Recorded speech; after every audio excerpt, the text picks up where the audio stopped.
welcome to another episode of the IoT Webinar Series. My name is Christian Henke and I'm the head of product at MNIFY. We started this IoT Webinar Series because we know that building connected products can be complex because you need expertise in many areas, from hardware such as sensors, batteries, firmware, cloud application infrastructure, and of course also connectivity. But there are also other intangible topics that you need to address when you build an IoT product, like market demands or operation at scale, and of course security. This is why I'm inviting to every episode of the webinar series industry experts as co-hosts to talk about industry trends and how they can help you build better products. This episode will be about MEMS sensors, so Micro Electro Mechanical Sensors, such as gyroscopes and accelerometers. You also have in your smartphone. The application of these types of sensors in any connected product is powerful, and this is why I'm super happy to have this time Noor Aizad from ST Microelectronics joining me as a co-host and talk about how MEMS work and how they can be applied in your product. Noor, welcome and thanks for having the session with me today. Thank you very much, Christian. I'm really glad for this invitation. Cool. Before I will hand over to Noor, I just want to give a little bit of background about MNIFY and what we do, because I've seen that there are some people that joined that might be unfamiliar with MNIFY. So we believe cellular connectivity has a central place in IoT because it brings some functionality which is unique compared to other connectivity options.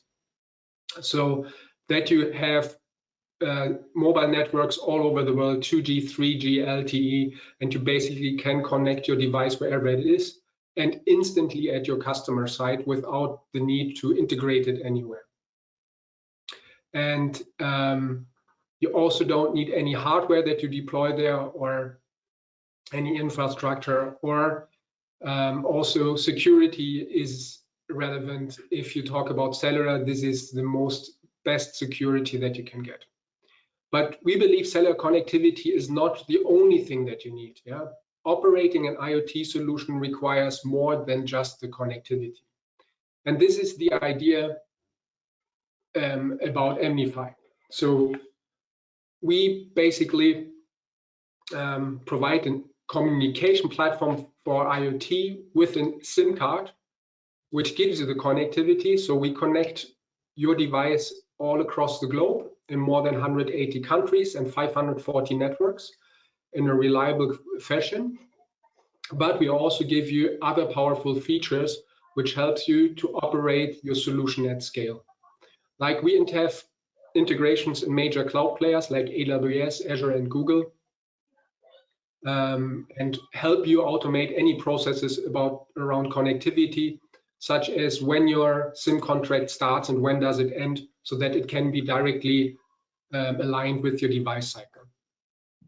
Also, from an operational perspective, we provide a management portal, a web portal where you see everything about your connectivity and your device data, but also that information can be integrated in any of your operational tools to help you identify what are issues that can arise when the device is in the field. And last but not least, with our security functionality, we ensure that your device basically only is capable of doing what it's supposed to be and not talking to anything else. That is just a little bit of company info around MNIFY. We're a German-based company. I'm based in Berlin in the headquarters. Originally, the company was founded in Würzburg, Bavaria. We are now 7 years old, commercially live since 5 years, and have basically customers all across the globe, North America, Europe, Latin America, a growing market, and also Africa and Asia Pacific. And that is basically all I wanted to say around MNIFY. And now just one more slide about the webinar housekeeping. So the slides and the recording will be provided after the webinar.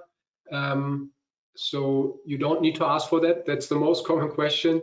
And we will have at the end a 10 minutes Q&A session where you can ask questions. Please do so already during the session by just clicking on this question mark icon on the GoToWebinar menu, and then you can ask your questions. I might take already some questions while Noor is presenting. Okay, thank you for that. And Noor, now I would hand over to you, and I'm really looking forward to the presentation because I know I already learned in the prep session several things, and yes. glad that you can share that with the audience. Great. Let me make sure you're the presenter. Okay. And I will share my screen, Christian, and let me know when you see it so that we can. That looks good. Okay.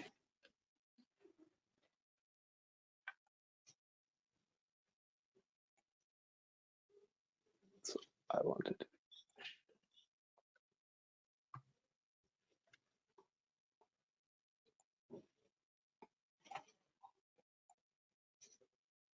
So, do you see my screen now? Yes. Okay, good.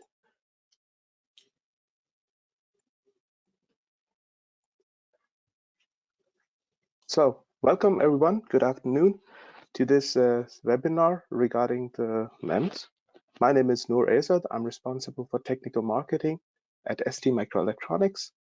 For those of you who are not familiar with ST, a short overview. ST is semiconductor manufacturing suppliers worldwide, and I am located in office in Stuttgart, and I'm responsible for the MEMS sensors, for analog, and for RF products in the company.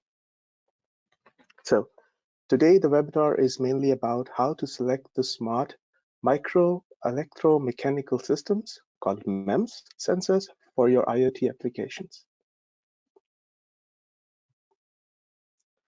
I will turn on my laser pointer. So the agenda of today's meeting is that we're going to talk about the types of MEMS and how can you use them. There will be a section about a technology that ST offers. This is called MLC, namely Machine Learning Core. Then we will apply an application of the sensors and this technology on an example called conditional monitoring and predictive maintenance. And then at the end, we will talk about some of the evaluation tools that ST offer, that you could use these tools to evaluate your MEMS sensors and different scenarios in your applications.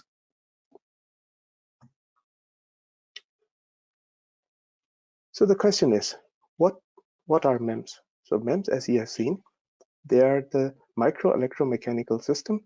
That means inside a chip, you will have physical structures that have movements, and based on these movements, you can get the data.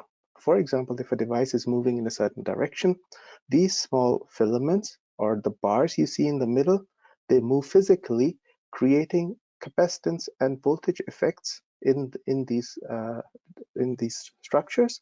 And then depending on this movement and the criteria and the potential that you achieve from these rods, you will get the information, and this could be then used for your evaluation in a certain sensor.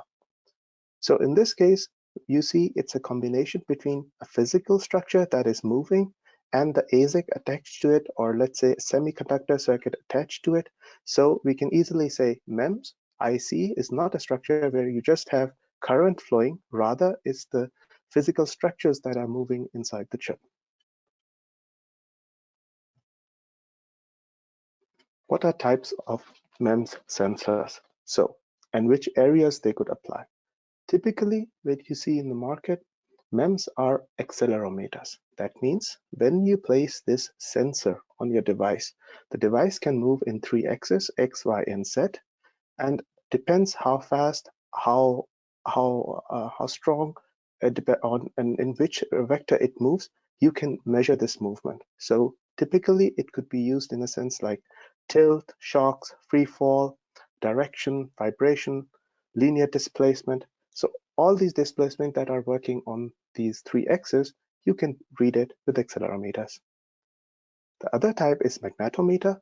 It works on the magnetic fields, and this also gives the device an orientation based on magnetic field where the device is oriented. Then this senses usually that the principle is based on the magnetic field, the Gauss, and used in applications like compass and pointing into the areas, directional sensing. Gyroscope, as you're aware from the terminology, it is used to measure the angular angle. In other words, to say how your device is rotating. So how many degrees per second, or what is the rotation in all these axes. So if you are measuring in 3 axes, so a typical device would be called a 3-axis gyroscope. You can also measure the pressure from the MEMS. That means, just imagine, in a pressure sensor, if you apply pressure on the device, it will be physically moved or pressed, and this principle you could utilize to measure the environmental conditions in bar, altitude variations, and all those absolute pressure in a gas line, in a pipeline. So pressure sensors based on MEMS give you very accurate results and are very reliable. Last but not the least, the types of MEMS is used as microphones. So acoustic pressure creates the movement in the filament, and then this is used to measure noise, sound with high level of accuracy. So microphones in these areas, it's good to note, not in the audible area of the frequency range it works, rather it goes in the ultrasound areas. So thanks to the MEMS technology, you could use the microphones really in not just audible, but up to 80, 100 kilohertz. What you could also achieve, and what we see by ST, is you can combine these features and place them in one unit called IMU, inertial measurement unit. So it says you could put gyroscope and accelerometer inside, so you will call it then 6 axes, like X, Y, Z, and again 3 axes for the gyroscope. Or you could use accelerometer and the compass inside the magnetometer, and it becomes an e-compass. Or you can get 9 to 11 axis devices when you put all 3 together. They have different application, different usage, and combining this in one device makes your design very smart and very compact and easy to use. In addition to the MEMS sensors alone, you need environmental sensors to complement your whole device and whole environment. There, other sensors come in as to play as temperature and humidity.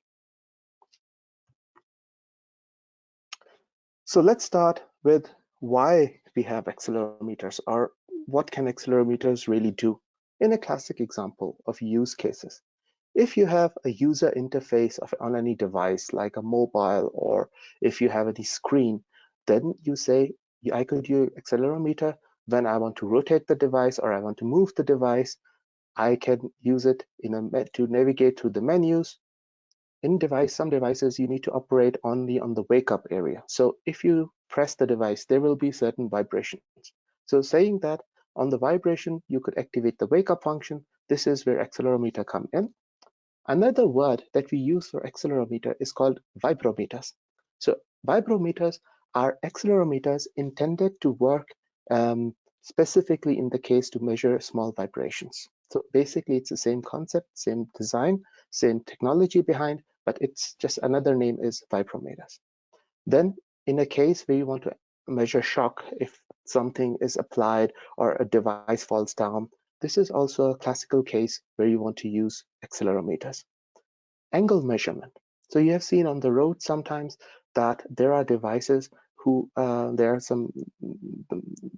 the road workers, they put some devices on the edge and they want to measure the level, or they want to measure the inclination. And this is also a classical example that you could use accelerometers, that you could set your level on the road.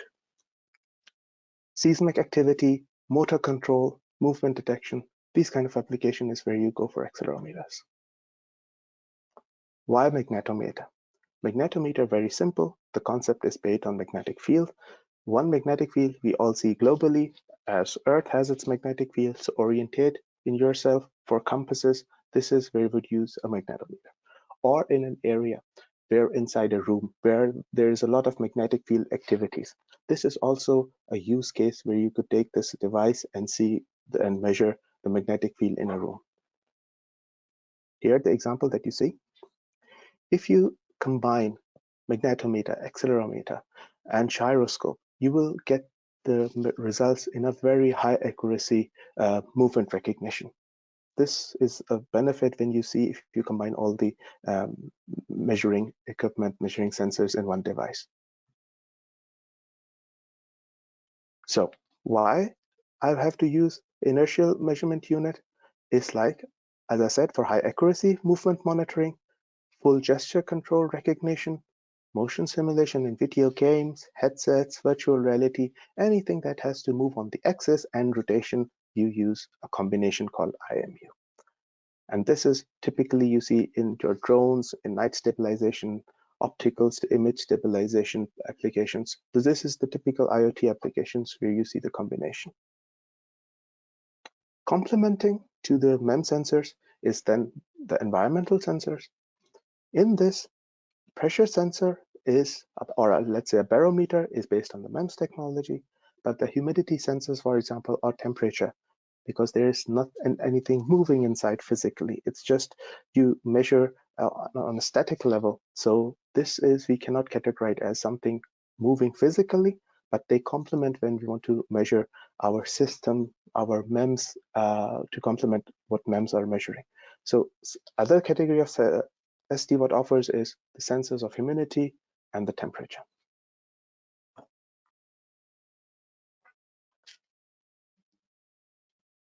If you specific focus on Internet of Things, we have mentioned previously what could be the use cases. Certain applications now I come in, and could be the battery powered devices, then devices with screens, as I said, mobile phones, which are working on the rotation landscape mode, dead reckoning functions for fleet management and indoor services, human interfaces devices, free fall, shock, electronic compasses. These are the typical applications for IoT where MEMS are used right now in the market. So a very important question. This diagram, I have picked it up just to give you an orientation, how to choose, what do you have to think when you have to select a MEMS. So until now, we have specified that accelerometer, gyroscope, magnetometer, they work in these three axes. So when I say I have a user interface and we talked about image rotation portrait, we could say here we use 3-axis accelerometer. Navigation meters, just for your orientation, also accelerometer. And game interaction, because the device moves itself. So maybe you could use the gyroscope axis and you involve the magnetometer inside. Pre-fall detection, and certain areas like inclination, as I may give you an example with the road development area, and then audio microphone. So if you see here, 3-axis accelerometer, 2-axis inclinometer, gyroscope, magnetometer, pressure sensors.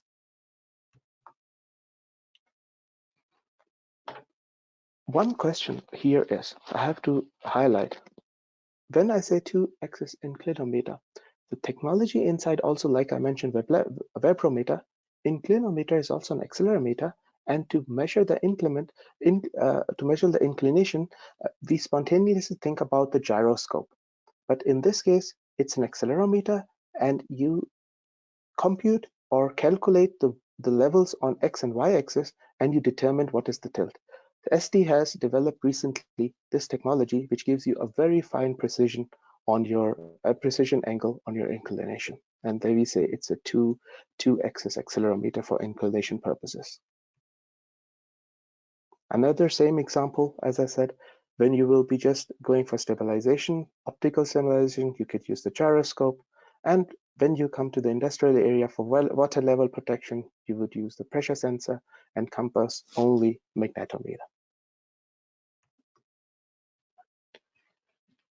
Right, so here, this was all about the application where MEMS stands and what does it mean, which areas. Now I would like to say that when you're using MEMS sensors, you could add technology to it. So ST offers a technology called machine learning core that is very useful for the IoT application, and this is implemented on the MEMS sensors. So IoT smart system challenges. Nowadays, what we see is that you have placed sensors in your industry, on your application. You take the data from the sensors, put all this data in a gateway. Through this gateway, it goes to the cloud, and there you process this data. So what happens, or what kind of system is called? It's called cloud computing. And at the end, when you take this information, so if you apply some intelligence on it, so this is deep intelligence, deep learning that you come in. So immediately what you notice, take all the data, that means a higher traffic on the gateway, take all the data to the cloud, and for processing, you need a lot of processing power. Another concept that exists is called edge computing. That means you pre-process your data on the sensors. Some of the data is then, don't need to send everything, so you pre-process everything. Send the pre-processed data on the gateway. That means already very less traffic to travel on the gateway. And as the data is already processed, you need very less or efficient processing resources on your cloud. In other words, to say, you save time, you save data traffic, and you save a lot of running cost for your computational processing on the cloud. In other words, to say, you go from low power sensors to low power systems. So the idea is here, what I mentioned, when you have sensing and just on the sensors, you go to the cloud and you monitor the full, you do everything on the sensors, and then you monitor, and then you do the deep learning on the cloud. It costs you time, it costs you power, and if your end application is battery driven, it will drive a lot of current. But if you go towards machine learning concept, so you sense and you pre-process, and only the high level processing is done on the cloud, you save energy. This is a big benefit that you see, that when you get the machine, let's say the edge computing. In this edge computing comes concept like finite state machine or machine learning core, and this is the added value that you get when you use ST sensors, because then they have these AI mechanisms to work or do this pre-computation processing before you send the data to the gateway. How it works? To conclude our concept, take the data from the sensor, could it be accelerometer, any gyroscope. You did the computational, the AI, the machine learning core that you put on top of the sensor value. This computational method or the AI method used inside the machine learning is the decision tree architecture, and then you send the value to the processor. So in other words, we can say MLC is able to increase accuracy with better context detectability, offloading the main processor while the built-in sensors identify motion data. The machine learning core and customer cases, let's have a look. If I want to have smart antennas or industrial IoTs, the robotics, or dynamic inclination like the forklifters, you could use a combination called 6-axis gyro and accelerometer. There we have devices with machine learning core. I would like to highlight here the name of the devices. At the end we have X, and X denotes that normal accelerometer plus additional machine learning core. Also, we have mentioned that recently we have introduced a 2-axis device, the industrial 2-axis device accelerometer, which is used for tilt sensing, structure health monitoring, and precise leveling.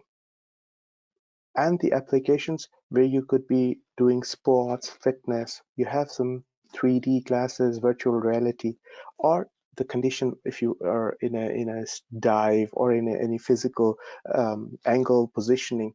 There you could also use the 6-axis accelerometer gyroscope, and these sensors come in additionally with the machine learning core algorithm inside. Applications are, or let's say the further applications are the personal electronics areas, could be activity recognition, gym, or industrial IoTs like orientation detection, vibrometer. And we have then automotive area. So the sensors that are used for automotive, then they are ACQ100 automotive grade qualified. Further examples you could see, you go on the website, or we have a dedicated GitHub that you could get more help and support in this area. So what we have learned until now, what are MEMS, how you could use them, how you could select them. There is a technology called machine learning core that comes addition on top of these MEMS. And then when you have all this, you could take an example of called predictive maintenance. So what is predictive maintenance? Predictive maintenance is something like this, that just imagine in an industry or in a place where you have certain moving parts like motors or pumps, things like that. So to work on these, what you do for its maintenance is when you schedule certain periodic maintenance times. So let's say you're driving a car, your engine, and this engine needs after 1,000 kilometers or sometime 1 year some maintenance. So you bring the car to the workshop or a service point, it will be checked, and then it will be free to go. So every schedule you have service and maintenance times. There's another approach called condition-based maintenance. That means you place the sensors on these moving parts and you set a certain threshold on these sensors. For example, heat or the wear and tear of the pipes or noise. And you say, okay, when the certain threshold is reached for these devices on which the sensors are placed, we will call in the services, and these services will look into the problem. Of course, this is better than predictive maintenance because threshold on the sensors will tell you when exactly you need your device to be checked. The concept called predictive maintenance, this is the part where comes the intelligence inside. So you place the sensors on your moving devices, let it be a motor, let it be any pipes, and these sensors give you the information very early, and then you, depending on the information that you get from these sensors, you can develop an intelligence on it.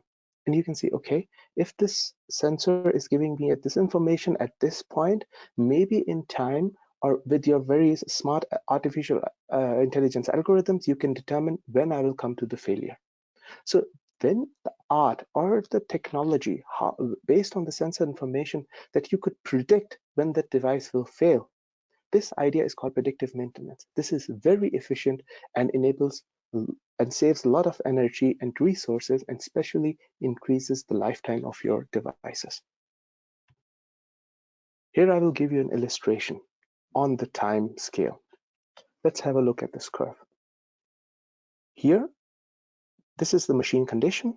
Say this machine condition is optimum, it's brand new. Here I have the time. So machine is operating. For example, I have placed ultrasonic microphone, accelerometers, normal microphones, temperature sensors, and some pressure detectors. During the passage of time, let's take an example of a motor. Motor is running. You would know if the valve inside or if the coil is creating some problem. This in very initial indication comes in ultrasound area. So microphone, MEMS microphone will be able to detect this and give you an indication that the central shaft is having problems with its velocity or indicating some wear and tear. So you already get this information, and based on this you can predict, okay, in the next 3-4 days certain failure can happen. Or if you don't want to react on this, you can wait. Next step, what you see are physical vibrations coming in. So ultrasonic or sound acoustic vibration then change to vibrations, and there you have the accelerometers on top, and they will determine, okay, now I have certain accelerations, vibrations, what to deal with them. Comes again on your devices, the power area, where you could detect if the motor is working under loose valves or loose shaft, then it will require more power. So this you could see that device is starting to take more current, more voltage, more current in most cases. And you would say, yes, now it's taking power. So you see time goes from months, weeks, days, then it starts to make noises. You will capture this. The last part was the heat if it's not treated, and smoke, and the device goes to failure. So seeing this tendency, if you can predict from the start, you could maybe offload if the device is going under a lot of load, or you could avoid all these failures and do a small change or small repairs, and this could increase a lot of time for your device, and your whole system will stay very efficient and very healthy. This is the concept when you say we can predict the failures using MEMS sensors and AI technology. Looking at here, again, similar case. So this is my frequency area, and these are the areas which type of sensing we could apply with the MEMS. A typical example of a motor says if you have unbalanced loose, so this will be in the area around 2K kilohertz. There you could determine it with our wideband accelerometers or the 6-axis IMU. There you have a gyro, or you could have a very low power accelerometer. So we have devices ranging from precision to very low current, used for battery operation, for example.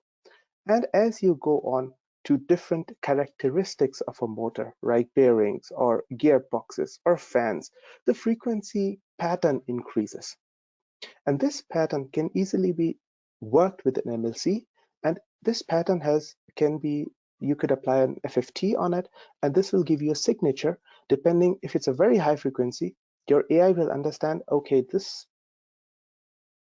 part is coming from the fan. Or if it is a low frequency signature, the AI can, after doing the FFT, it can recognize that yes, it's a lower roller bearing. Coming back to the discussion, if the frequency is around 5 kilohertz, there you have still the capability to use the wideband accelerometer. If it goes until 10K, these are then the mechanical vibrations done with accelerometer. But above this part is the ultrasonic analysis. And this is where our two top-of-the-end microphones come in. The IMP34DT05 is a digital microphone, and IMP23ABSC-SU is an analog microphone. And with this help of this microphone, you can cover up to 80 kilohertz of the frequencies. This is just an overview. You don't have to go in details and right now about these products, but just to say, you have seen in the previous example for maintenance and sensing, three main conditions: vibration, acoustic, and environment. And this ST offers accelerometers, gyroscopes in different areas. Like vibration, we have accelerometer with really low current, wide bandwidth, ultra compact. Acoustic, as I mentioned, we have two types, analog and digital. And then environmental sensors are pressure sensors. We have waterproof pressure sensors and the temperature sensors, which give you all the condition of give you the information you need. Now coming to the question, okay, these are all sensors. So where is the artificial intelligence? Where is the machine learning core aspect in that? Notice here, please, we have one device, ISM330TLC, and then we have device with XFT. Both are the accelerometer gyroscope 6-axis IMUs. Then the thing that different is the X.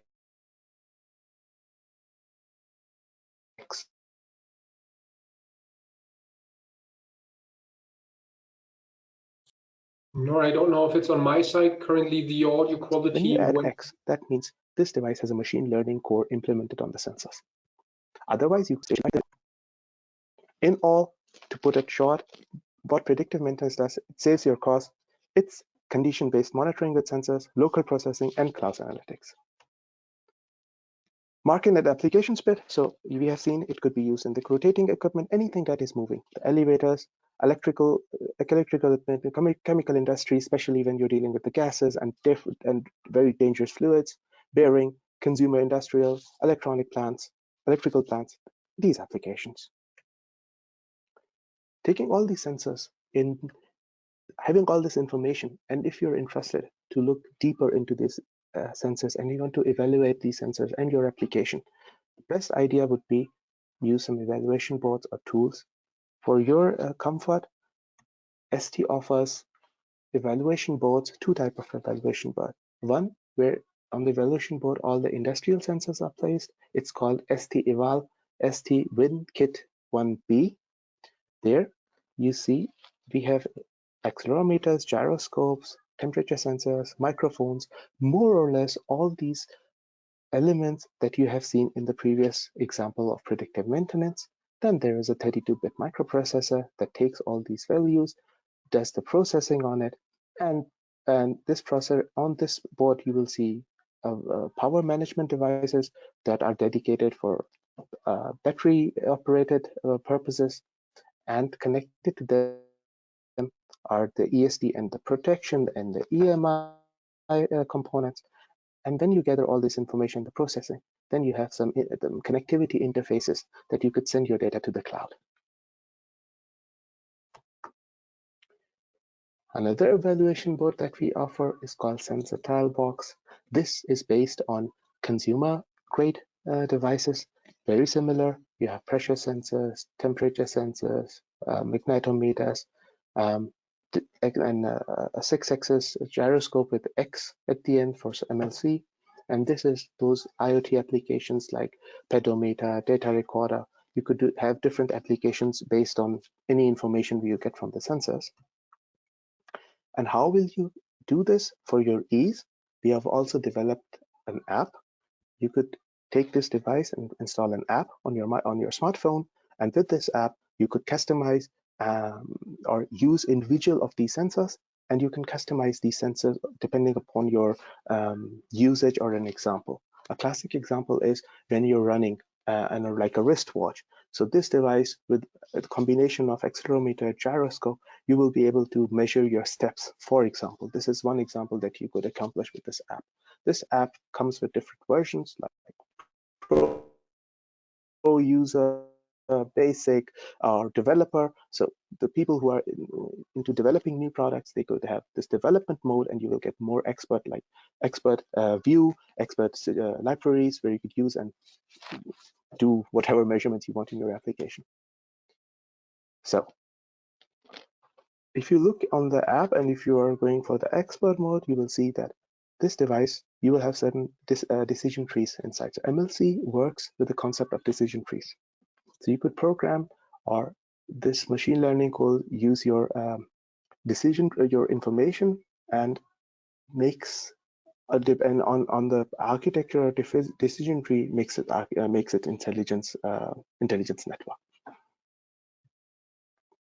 A very good example is the design flow, how you can do your machine learning core, or let's say the AI development for your IoT.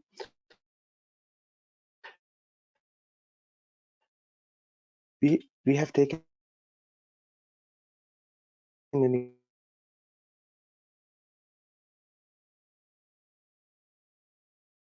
No, you can't. Somehow the audio broke. You were cutting in and out, so you might need to repeat the last 2 sentences.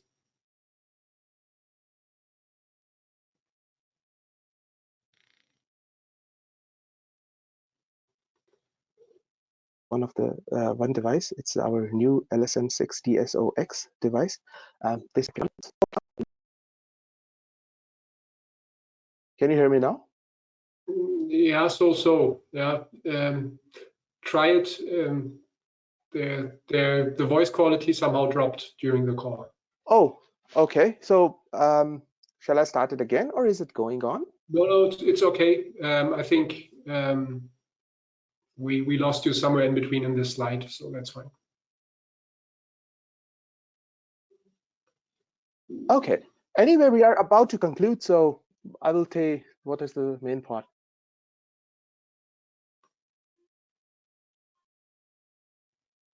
Oh, okay. So the message of this slide is that we have step-by-step guide and an easy design flow for your MLC devices and the MEMS. Did you get this sentence? Yes. Did you get the sentence? There's a pretty long delay. Okay. So this is the main concept or the idea of the design of this slide. Yeah, that's a good point. There's someone on the audience I'm also not surprised. maybe we turn off the camera, so then might be the audio quality will improve. Yes, let's turn off the camera. Yep. Yes. So I will stop sharing my webcam. So Sure. how is it now? Now it's clear. It's better? Yeah. Oh, did you notice any other slide that you did not hear? There was just one time where you were dropping off, but that was just a couple of seconds.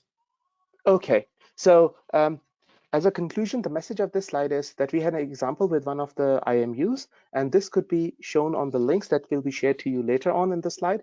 And you can have a look at these videos, and that will give you a very good understanding how you could use this device for your machine learning and artificial intelligence system development. I go further. Right. So we have a community. So most of the updated information on the MEMS you could find online. We have also a Q&A session, Q&A area where all you can place your technical questions. Just read on this code, and there you could place your questions. This is the conclusion. So you will see on our website, then later on when you will get this presentation, these links are activated. You could get your information on the MEMS, which tools you could get, even a bit deep dive into the technology and certain examples of the MLC. So that was all the information. I'm really sorry about the audio quality. I don't know where it was, but I believe maybe after we changed the video camera, it was better. So from my side, thank you very much.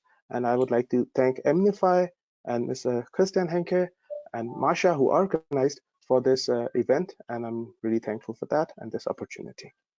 Yeah, if you have any questions, please let me know. It's not over now. We still want to. So I would just want to say now it's the Q&A time. Exactly. So now it's the time to ask the question. Please use the question mark sign on the menu.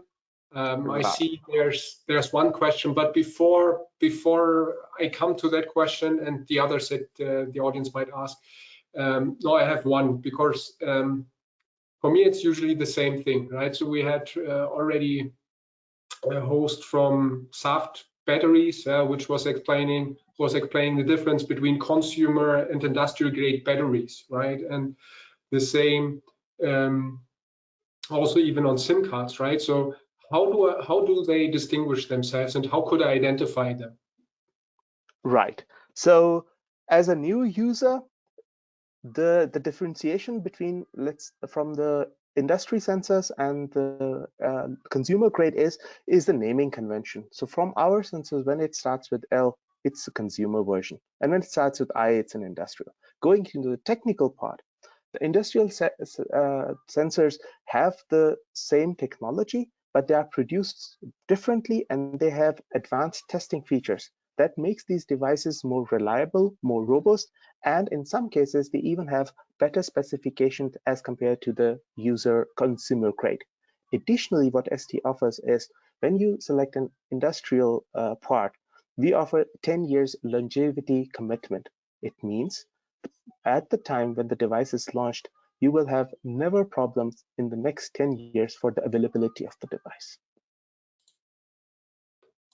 Okay, understood. And if okay, and I'm always asking myself, if I go into the market, how would I see that? But ST, it's already available due to the article definition. Okay, so maybe then I go to the question that we had. There was already, you had the slide where you were explaining the benefits of doing the machine learning on the device. Yeah. Right. What effect does the pre-processing of data on an IoT device have on the battery lifetime of a remote unit?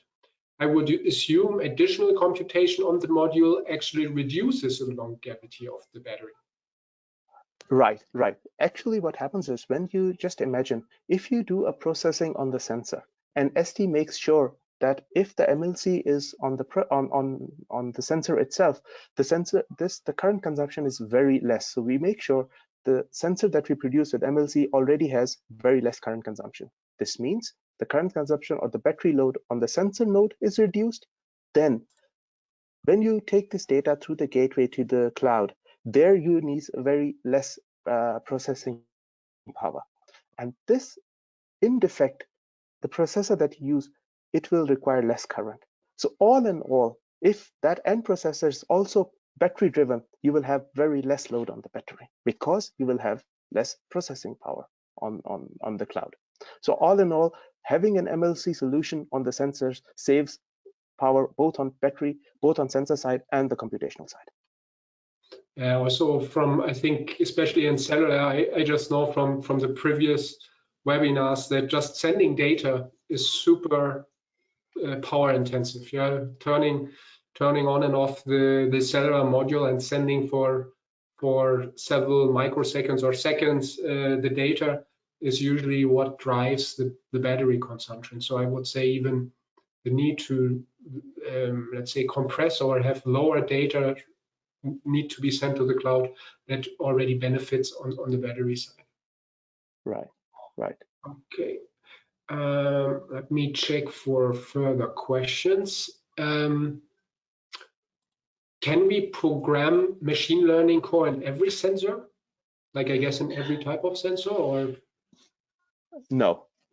Machine learning core is a module that is added on the sensor. And if you look at the ST products, there is an X at the end in the naming convention. This means it's a normal accelerometer with a machine learning core placed on top of it. So every sensor cannot have a machine learning core, but every sensor can contribute towards smart or intelligent decisions or learning. But then all this decision will be done on the cloud level, like say cloud computing and not edge computing. Okay. There's another one. Do other sensors like dust or flower particle detection or hazardous gas detection also use MEMS? Yes. So like particle detection, this part comes with pressure. Anything that comes with the pressure, this is, or the movement, this is the part where you use the MEMS sensors. But if anything very stable, like temperature, so this is not the exact quality of MEMS. Okay. There is one. Are the ST audio sensors working also for ultrasound range? I think I saw that in the presentation, if I'm not mistaken. But maybe Correct. you can maybe elaborate on that. Yes. So we have this analog sensor, analog audio microphone that works up to 80 kilohertz. This has been used now widely in the industry to detect the ultrasound noises on the machines and the motors, especially in the areas of that a normal microphone or a human audible system does not work. Okay. Okay. Like you talked about the classification models. Which classification models? Which classification model is used? I guess the question is about what types are there and which are available. Yes, so there are different models for doing computation in the edge computational technology. What ST offers in machine learning core is the decision tree architecture. So decision tree architecture is the AI concept that we used in MLC. Okay. Okay, Noor, I think, let me just double check if there are any other questions. I think that is this, and I think it's actually a quite comprehensive. Yeah, we don't need to spend the whole hour. I really like the compact view, and for me it was great because I learned a lot about what MEMS are and what are the application fields. Great. I hope also the audience took some key takeaways here. And Noor, thanks for joining the session and really sharing your expertise. You're very welcome. Nevertheless, if you have or audience have any other questions, they could contact me. My details are given on the front page. And also, Christian, you have my details. Purpose today was to show the technology. Of course, when it goes to a specific application, we will be gladly to help and go in more technical details.